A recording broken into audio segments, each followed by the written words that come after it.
সতেরো বছরের যে দীর্ঘ অপেক্ষার শেষ হচ্ছে আগামী 25শে ডিসেম্বর। সারা বাংলাদেশের মানুষ অপেক্ষা করছে, যার জন্য গত 17 বছর এদেশের প্রতিটি মানুষ, প্রতিটি বাংলাদেশি, খেটে খাওয়া মানুষ, কৃষক, শ্রমিক, মেহনতি মানুষ, ছাত্র জনতা যার জন্য অপেক্ষা করেছে। ফ্যাসিস্ট খুনি হাসিনা নির্যাতনের কারণে যিনি দীর্ঘ 17 বছর তিনি বিদেশে ছিলেন, সেই মাহেন্দ্র খন ইতিহাসের সবচেয়ে বড় সমাগম আগামী 25শে ডিসেম্বর হতে যাচ্ছে। এই সমাগম আপনারা ইতিমধ্যে দেখতে পাচ্ছেন, অনেক লোকজন এখনই সারা বাংলাদেশের বিভিন্ন জায়গা থেকে আসা শুরু করেছে। 24 তারিখ রাত্রেবেলা আমার মনে হয় এই এলাকায় ঢোকার কোনো সুযোগ থাকবে না। 25 তারিখ আমার কাছে যেটা মনে হচ্ছে, ইতিমধ্যে যে আভাস পাওয়া গিয়েছে, 50 লক্ষ লোকের একটি সমাগম হতে যাচ্ছে। ইতিমধ্যে আমরা জানতে পেরেছি যে 50 লক্ষ নয়, অনেকে কোটি লোকের সমাগম বলছে। 1 কোটির উপরে 700 মাইক লাগানো হয়েছে। আমার মনে হয় বাংলাদেশ ইতিহাসে 54 বছরে কোন সমাবেশে 700 মাইক লাগানোর কোন ইতিহাস নাই। তাই আপনারা বুঝতে পারছেন, আজকে শুধু জাতীয়তাবাদী শক্তি নয়, প্রতিটি বাংলাদেশিদের জন্য আজকে ঈদের দিন। ঈদেও মনে হয় এত আনন্দ মানুষ উপভোগ করে না। তারেক রহমান আসছেন 25 তারিখ। এই আনন্দে প্রতিটি বাংলাদেশি মানুষ আজকে অত্যন্ত আনন্দিত।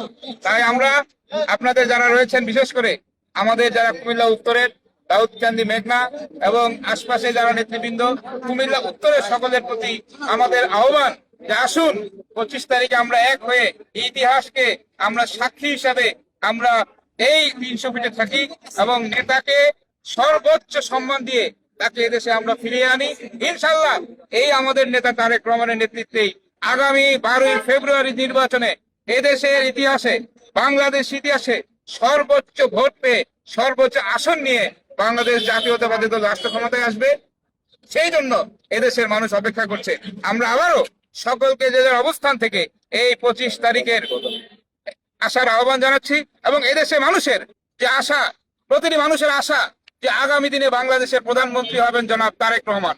তিনি 31 দফার ভিত্তিতে যেই কাজ শুরু করেছেন, যে মহাপরিকল্পনা নিয়েছেন, কৃষক কার্ড, স্বাস্থ্য কার্ড, পরিবার কার্ড, বিভিন্ন ভাবে যেভাবে তিনি এদেশের খেটে খাওয়া মানুষের জন্য কাজ করছেন, আজকে মানুষ অধিক আগ্রহে রয়েছে তাকে এদেশে রাষ্ট্র ক্ষমতায় বসানো। ইনশাল্লাহ তার নেতৃত্বেই এদেশ বাংলাদেশ মাথা উঁচু করে দাঁড়িয়ে একটি উন্নত বাংলাদেশে প্রতিষ্ঠিত হবে। আল্লাহ হাফেজ। বাংলাদেশ জিন্দাবাদ, বাংলাদেশ জাতীয়তাবাদী দল জিন্দাবাদ, শহীদ প্রেসিডেন্ট জিয়াউর রহমানের স্মৃতি অমর হোক, দেশ নেত্রী বেগম খালেদা জিয়া জিন্দাবাদ, আগামী দিনের প্রধানমন্ত্রী জনাব তারেক রহমান জিন্দাবাদ জিন্দাবাদ। আসসালামু আলাইকুম, ভালো আছেন নিশ্চয়ই সবাই। অনেকেই হুড়মুড় করে ভিডিও বানাচ্ছে যে তারেক রহমানের বউ হচ্ছে ব্রিটিশ পাসপোর্ট আছে, তারেক রহমানের বউ ব্রিটিশ পাসপোর্ট আছে। এই নিয়ে যে শুরু হয়েছে কাহিনী, ভাই তারেক রহমানের বউর ব্রিটিশ পাসপোর্ট আছে, একে একে দুই আপনারা মিলাই নিতেছেন যে তারেক রহমানের বউর ব্রিটিশ পাসপোর্ট আছে, সুতরাং তারেক রহমানের ব্রিটিশ পাসপোর্ট থাকতে হবে। কে ভাই আপনাদের এগুলা কইছে? এই গাধার মতো চিন্তা ভাবনা কিসের জন্য করেন?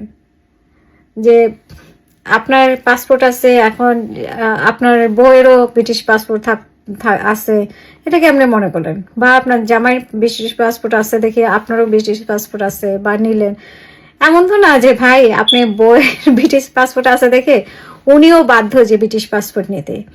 এই যে আপনারা দুয়ে দুয়ে চার বানায় তারপরে অনলাইনে ছাড়েন, তারপরে মানুষের একটা গল্পের আসর বানায় দেন, এগুলো মানে একটু চিন্তা ভাবনা করে দিই। ইভেন আমি লয়ারদের কাছেও শুনলাম, ঠিক আছে, ওনারাও খুব মুখরোচক গল্প বানাইতেছে।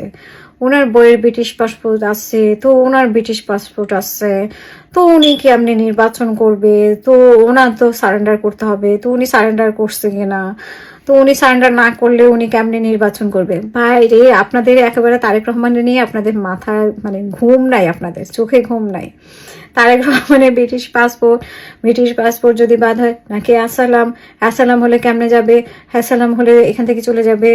তো মানে তারেক রহমান অ্যাসালামে থাকলো আপনাদের সমস্যা, তারেক রহমানের ব্রিটিশ পাসপোর্ট থাকলো আপনাদের সমস্যা। ভাই তারেক রহমান একবার যায় না, সেটা নিয়েও আপনাদের সমস্যা। এখন তারেক রহমান যাইতেছে, কেন যাইতেছে, কোন ইশারায় যাইতেছে, কি করতেছে না করতেছে, এগুলো নিয়ে আপনাদের মাথায় ব্যথা এবং ঘুম নাই আপনাদের। ভাই আপনারা তো মানে তারেক রহমানকে নিয়ে যারা একটু মানে অস্থির অবস্থায় আছেন, তারা একটু ঘুমান, বুঝছেন। উনি যাক, গিয়ে দেখেন যে উনি কীভাবে যায়, ওনার পাসপোর্ট আছে কি নাই, উনি নির্বাচনে অংশগ্রহণ করে কি করে না, সময় সব কিছু বলে দেবে, সময় সব কিছু পরিষ্কার করে দেবে। উনি যেহেতু তফসিল ঘোষণার পরে যাচ্ছেন, উনি নির্বাচনে অংশগ্রহণ করবেন। এবং আরেকটা আলোচনায় শুনতেছি যে উনি 1 সপ্তাহের জন্য যাচ্ছেন, এরপরে উনি ফেরত আসবেন। হ্যাঁ, আমাদের তো এত আলগা চিন্তার দরকার নেই, যেহেতু উনি ওনার প্রার্থিতা তো ঘোষণা করা হয়েছে, উনি তো নির্বাচন করবেন। উনি মায়াকে দেখতে যাবেন এবং নির্বাচনও করবেন। উনি ফেরত আসুক, থাকে যাক, সেটা আমরা সময় বলে দিবে, আমরা সেই অপেক্ষায় থাকলাম।